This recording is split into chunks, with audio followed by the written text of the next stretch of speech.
Buenos días a todos. Qué bueno poder encontrarnos nuevamente a través de estos medios y seguir siendo fieles y tener la necesidad de estar juntos y poder así entonces elevar nuestros cantos desde nuestros hogares, estar atentos a la voz de nuestro Señor. Y por eso quiero invitarles esta mañana que podamos meditar en el libro de los Hechos, capítulo 22, versículos del 6 en adelante. Hechos, capítulo 22, versículos del 6 en adelante, dice así: Y aconteció que cuando iba de camino, estando ya cerca de Damasco, como al mediodía, de repente una luz muy brillante fulguró desde el cielo a mi derredor, y caí al suelo. Y oí una voz que me decía: Saulo, Saulo, ¿por qué me persigues? Y respondí: ¿Quién eres tú, Señor? Y él me dijo: Yo soy Jesús el Nazareno, a quien tú persigues. Y los que estaban conmigo vieron la luz ciertamente, pero no comprendieron la voz del que me hablaba. Y yo dije: ¿Qué debo hacer, Señor? Y el Señor me dijo: Levántate y entra a Damasco, y allí se te dirá todo lo que se ha ordenado que hagas. Pero como yo no veía por causa del resplandor de aquella luz, los que estaban conmigo me llevaron de la mano y entré a Damasco.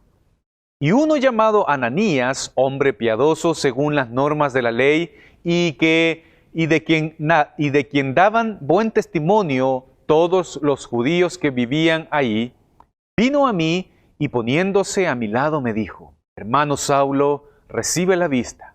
En ese mismo instante alcé los ojos y lo miré.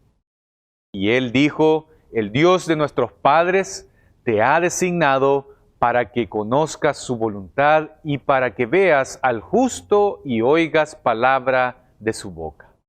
Porque testigo suyo serás a todos los hombres de lo que has visto y oído.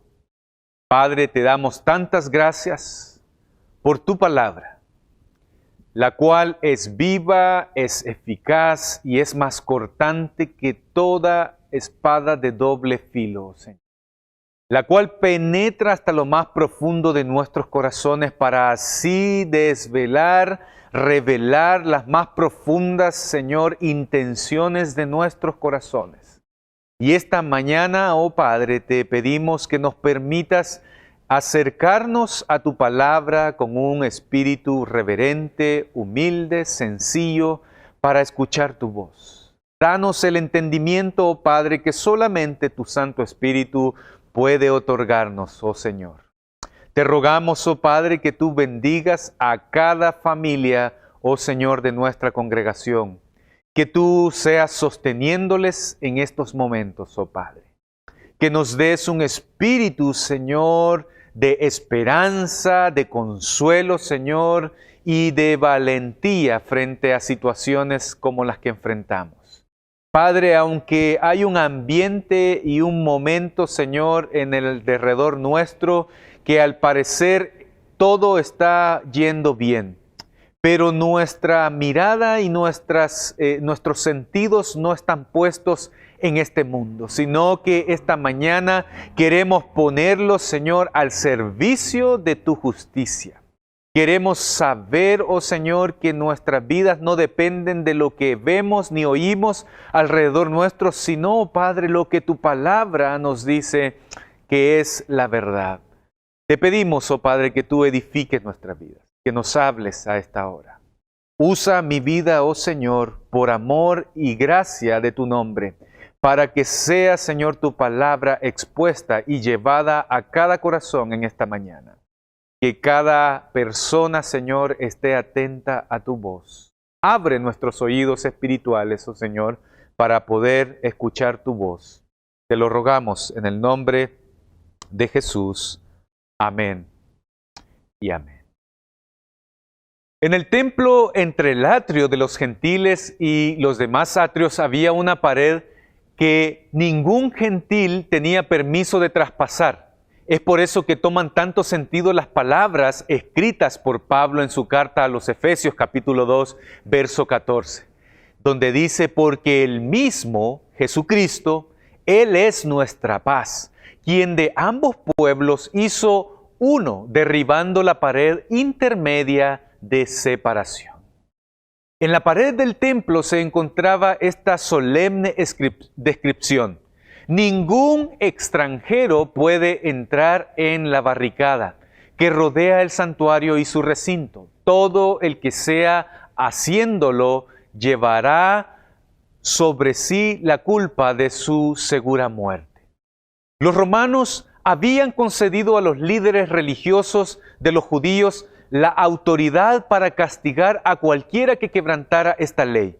Y esto incluía el derecho a la ejecución. Esta ley jugó un papel muy importante en lo que le sucedió a Pablo una semana después y que tiene que ver mucho con el contexto en el que estamos viendo.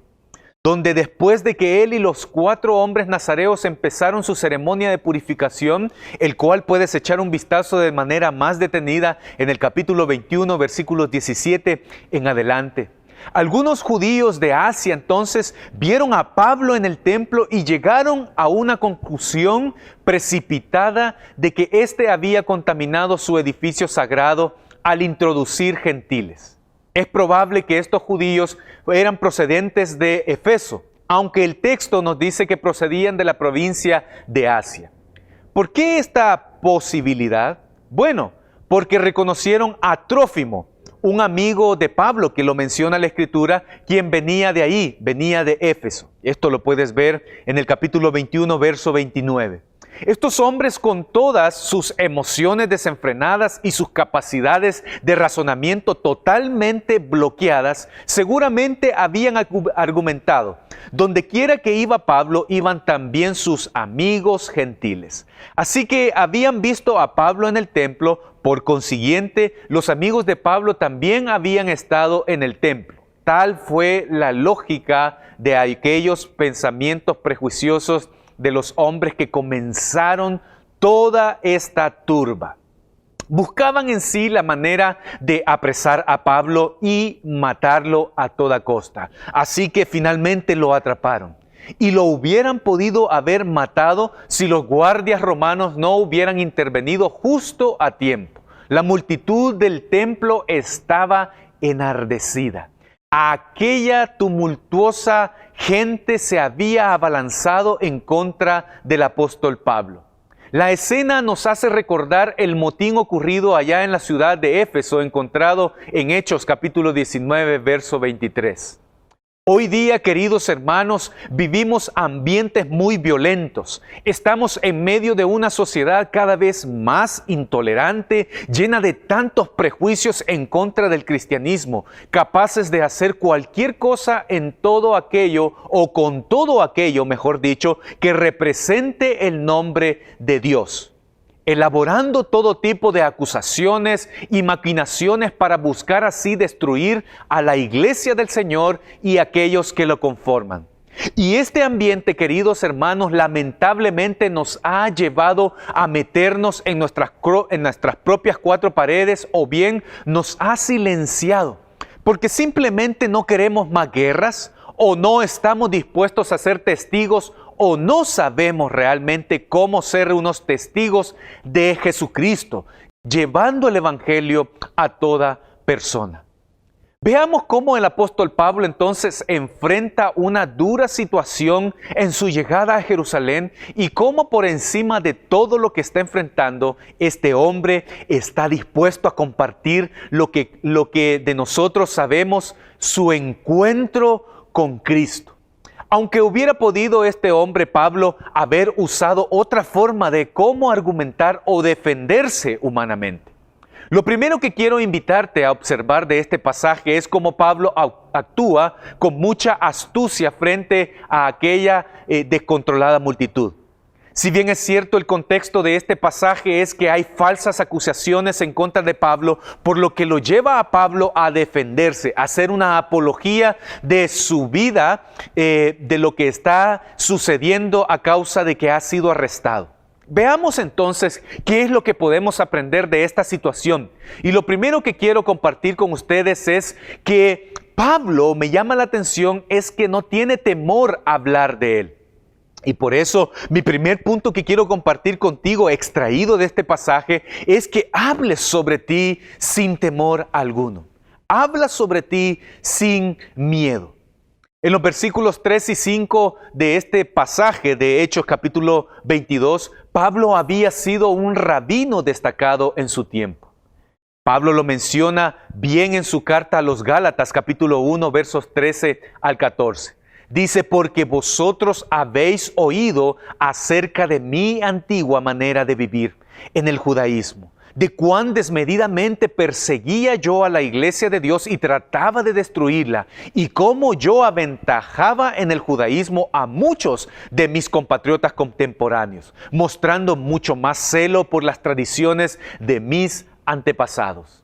Así que algunos de los que estaban en aquella multitud perfectamente conocían a Pablo. Y es aquí donde quiero llevarlos a ver cómo la astucia de Pablo en medio de un mundo lleno de tanta intolerancia hace que la atención de aquellos le presten sumo cuidado a las palabras que Pablo va a decir. Notemos cómo Pablo juntó todas sus credenciales judías hablándoles de, primeramente, su origen. Pablo describe su principio y trayectoria hebrea, utilizando frases cortas pero llenas de tanto contenido. Por ejemplo, Pablo les dice, fui nacido en Tarso de Sicilia. Esta, aunque era una ciudad importante para los romanos, quizás no lo era muy importante para los judíos.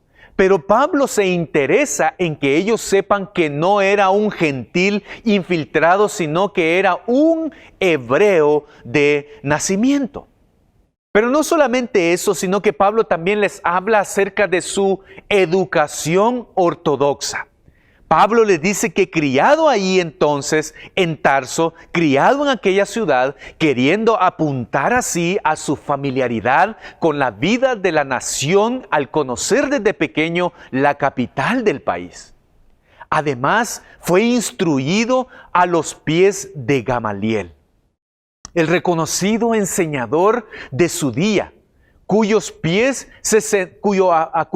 se sentaban los más destacados fariseos para asimilar la instrucción del maestro. Pablo había estado sentado en un lugar muy elevado también.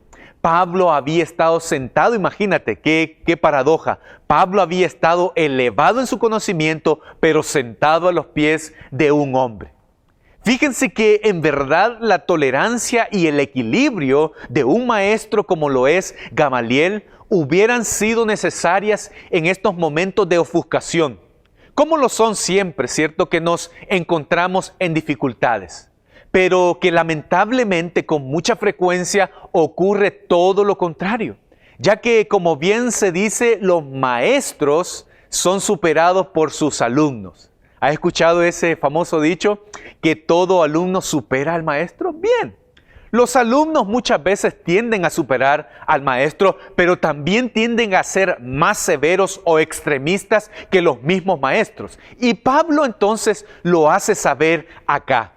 Pablo les hace saber que él fue mucho más extremo en aquella ley rigurosa que fue aprendida a los pies de Gamaliel. Pablo les dice que él continuó este conocimiento, trayendo entonces no solamente una palabra a su corazón como mera teoría, sino que la llevó a la práctica. Por lo tanto, les habla acerca de su conducta en el judaísmo. Él les dice que estrictamente conforme a la ley de nuestros padres, celoso de Dios, Pablo se esfuerza por mostrarles a aquellos hombres que están escuchándolo que el celo que él demostró es tan robusto, sustancial y convincente como el de ellos. Estaba convencido de que la interpretación de la ley que había recibido era la verdadera y que todos los medios justificaban su defensa. Bien lo escribe muy claramente en su carta a los Filipenses, capítulo 3, verso 6. En cuanto al celo, les dice Pablo, perseguidor de la iglesia. En cuanto a la justicia de la ley, hallado irreprensible. El Sanedrín sabía muy bien, y el sumo sacerdote también, juntamente con todos los ancianos, que él encargó o que Pablo cargó sobre sí la responsabilidad de aniquilar a todos aquellos que se denominaban cristianos. No es únicamente una profesión irreprensible la que Pablo está diciendo que él cumplía de aquella religión judaísta, sino que es un fiel perseguidor de la iglesia.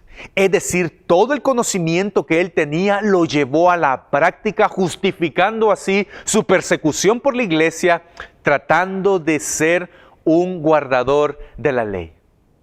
Díganme ustedes, queridos hermanos, ¿cómo podían sus compatriotas que estaban escuchándolo en aquel momento dejarlo de escuchar? Con todo respeto escucharon a este hombre con aquella clase de historial que Pablo les estaba presentando. ¿Te has preguntado tú? Y es, ¿cómo era tu pasado? De tal manera que podrías con mucha astucia llegar a llamar la atención y a impactar los corazones de aquellos que te rodean.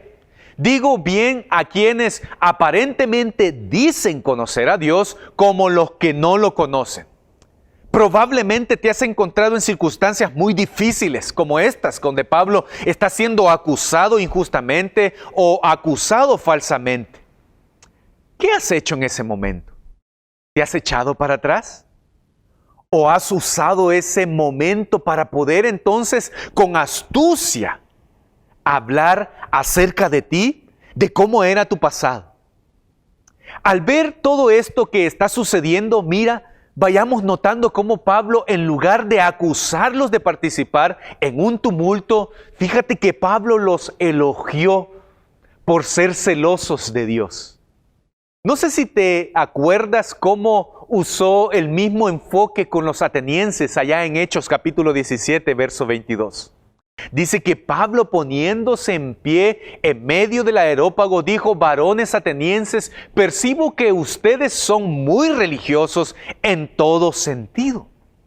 Pablo estaba tratando de conectarse con aquellas personas, tratando de empatizar con aquellas personas. La misma frase o la misma idea está usando en este momento. Pablo les dice: yo fui como cualquiera de ustedes lo es hoy día, celoso de guardar la ley de Dios, de guardar los mandamientos de nuestro Dios. Pablo sabía del entusiasmo y del compromiso de aquellos hombres. Alguna vez él fue como ellos. Pablo admitió que él también había sido culpable de hacer arrestar y condenar a muchos e incluso de matarlos.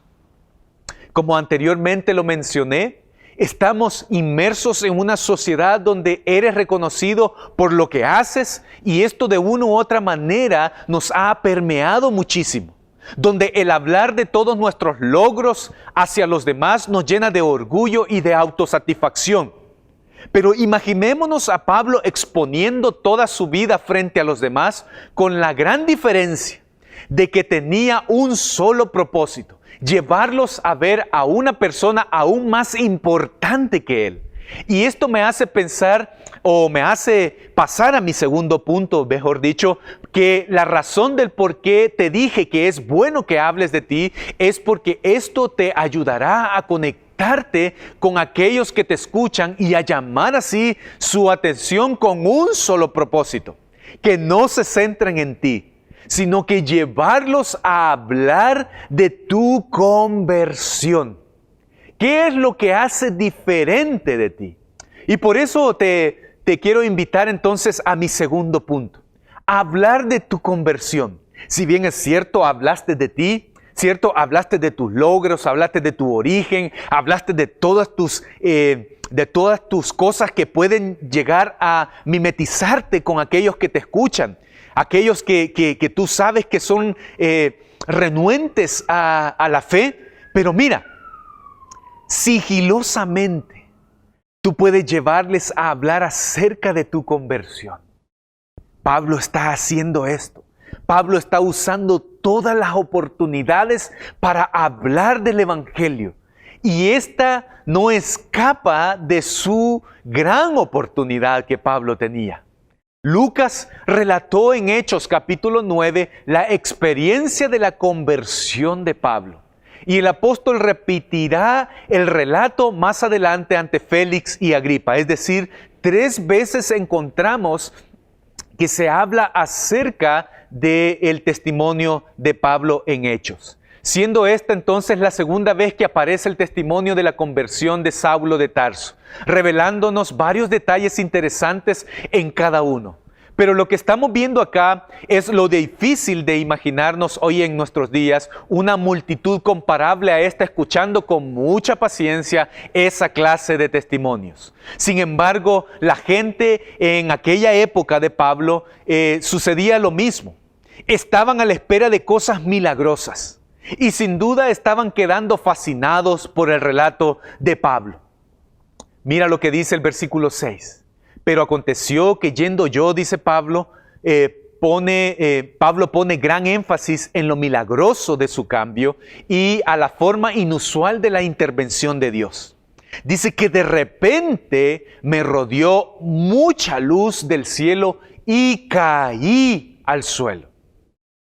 El resultado, como bien cada uno de nosotros lo sabemos, fue una ceguera, lo cual inhabilita a Pablo para seguir por sus propios medios y necesariamente entonces tiene que sujetarse a otros, pidiendo que otros le ayuden entonces a desplazarse para así poder entonces llegar hasta Damasco. Quien lo llama es nada más y nada menos que Jesús de Nazaret, a quien este hombre perseguía. Las palabras de Nazaret no están en el relato de la conversión de Hechos capítulo 9, ni tampoco se relata en Hechos capítulo 26, verso 15. Como ya lo hemos señalado, cuando comentamos la historia de este hombre, la conversión de Pablo en Hechos 9, Saulo, que entiende entonces el idioma que le fue hablado de aquella voz que escuchó Pablo, no comprende entonces lo que acontece, aunque discierne que algo sustancial y poderoso va a ocurrir en su vida. Los versículos 10 y 11 nos dicen, y yo dije, ¿qué debo hacer, Señor? Y el Señor me dijo, levántate y entra a Damasco, y allí se te dirá todo lo que se ha ordenado que hagas. Pero como yo no veía por causa del resplandor de aquella luz, los que estaban conmigo me llevaron de la mano y entré a Damasco. Esta frase convincente, yo soy Jesús de Nazaret, impuso a Pablo una fidelidad de por vida a aquel a quien por ignorancia e incredulidad se había opuesto hasta ese momento. Ahora, Pablo esperaba las instrucciones de aquel a quien de ahí en más reconocería como su Señor.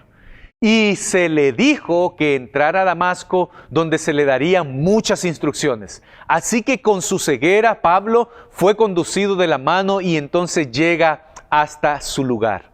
El llamado que Dios le hace a Pablo no es caprichoso ni mucho menos algo imprevisto.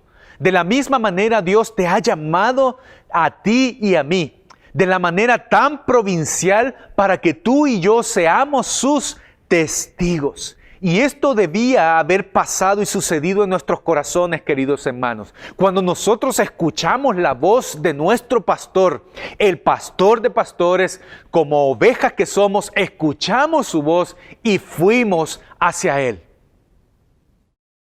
¿Te has preguntado cuán poderoso podría ser al saber que cuando tú hablas de quién eras y en el camino de tu vida donde llevabas a cabo tu agenda, tus propios planes, tus propios anhelos, siendo absolutamente una persona que desechaba en lo más tremendo a Dios, desechabas absolutamente a Dios y todo lo que tenía que ver con Dios, fuiste irrumpido. Tu historia fue irrumpida por aquel Jesús de Nazaret, quien produjo en tu corazón un cambio poderoso y sustancial.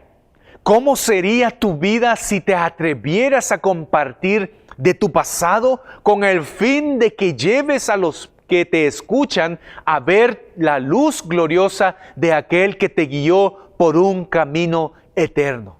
¿Te has preguntado qué sucedería? ¿Cómo fuera nuestra vida si tú te atrevieras a hablar de tu pasado? ¿De quién eras tú? ¿Y cómo fue que vistes esa luz que te dejó perplejo, perpleja y que ahora obedeces a un Señor? En su testimonio, Pablo afirmó que Jesús de Nazaret estaba vivo. Vio su gloria, oyó su voz. El pueblo que lo oía en los atrios del templo conocía la posición oficial de los judíos, de que Jesús de Nazaret era un impostor, que había sido crucificado, que sus discípulos habían robado de la tumba su cuerpo y luego habían empezado el rumor de que había resucitado de los muertos. Por supuesto, Pablo mismo había creído este cuento cuando perseguía a la iglesia también. Quiero ir concluyendo con estas preguntas, querido hermano, con estas cosas que encontramos en este pasaje. Tú y yo hemos sido providencialmente llamados a ser testigos del Evangelio, testigos de Cristo, queridos hermanos. El libro de los Hechos habla de una iglesia que en medio de circunstancias difíciles, en medio de circunstancias adversas, Dios sigue moviéndose. Dios continúa ejerciendo su poder y su dominio. Es más, es la manera en la que más Dios extiende su reino, a través de persecuciones, a través de grandes pruebas hacia su iglesia. Dios establece su reino más poderoso en esos momentos. Hechos, no nos cabe la menor duda que hasta hoy día sigue latente para su iglesia. El libro de los Hechos es tan poderoso, está tan lleno de tantas maravillas que tú y yo podemos aprender.